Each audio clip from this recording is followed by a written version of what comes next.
Dave, you head up a practice that is focused on helping our clients through crisis management and specifically in breach response. After evaluating the last 18 to 24 months, who do you see as the key adversaries in this space? I think there are two categories. We have external threats, we have internal threats. From an external perspective, we see nation states, literally from all around the world, engaging in quite a bit of activity in this space. Number two, we see organized crime syndicates that are very capable, also distributed all around the world. Number three, we see a phenomenon known as hacktivism, where you have very sophisticated security professionals who are able to breach security apparatus. Those three can work in concert with one another. And so those really are the external threats. Now, from an internal perspective, we also have legitimate, authenticated employees that are granted rights and permissions to actually operate inside the environment that can take information and can expose it externally. So in sum, those are the major threat groups that we face today. In many instances, our clients have experienced compromise that remained undetected for many months, in some cases, even years. You might not even see the impact in the near term, but over the long term, you may in fact lose business, lose brand, lose share, etc. And you can really suffer for your lack of awareness. Absolutely, and it's also the external threat actors want to masquerade as an insider, and then it's hard to detect because it looks like legitimate interaction and authenticated interaction. I think that's a really great challenge that our clients face today, which is that we have external actors operating inside a corporate environment, masquerading as though they are a legitimate employee. And so it becomes very difficult to be able to detect a pattern of behavior that deviates from the normal end user's behavior. And again, we see this kind of tactic, this kind of manifestation of the risk persisting inside an environment for months and months, in some cases, years. How do we understand what the threats are to a particular company or particular industry or sector?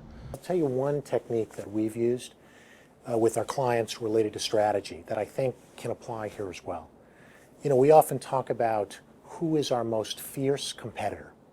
And when you're thinking about that from a strategy standpoint at a senior level in an organization, you're asking questions about not only what do customers want, but you're asking what would our most fierce competitor do to take our business, to prevent us from growing.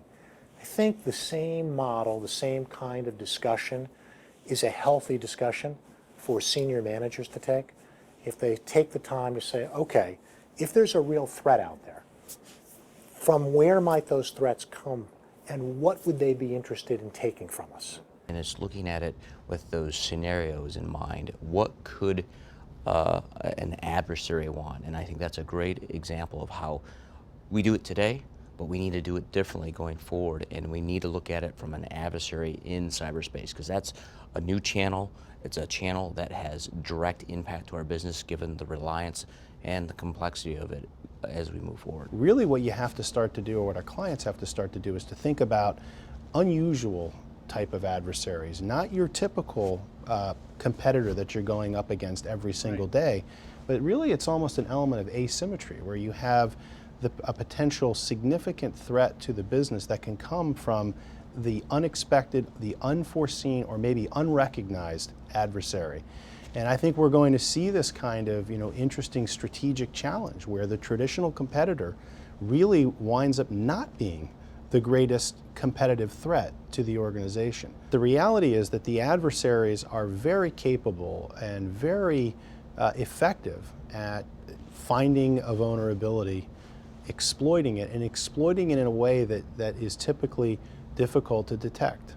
Unless, of course, you have the right prevention strategy in place and the right detection mechanisms so that you don't have that breach. I think that's right. I mean, I think that's where we're seeing the evolution of the security program going. I mean, I think it's very important to be able to have the right kind of detective capabilities inside the organization, combined with an ability to understand the impact of the compromise to the larger enterprise, and then being able to marry up the threat information to the value of the asset to enable an important business decision is a process that we're helping our clients define, design, and implement. But this is part of the evolution of the security program that is happening today and is going to continue likely for years and years to come.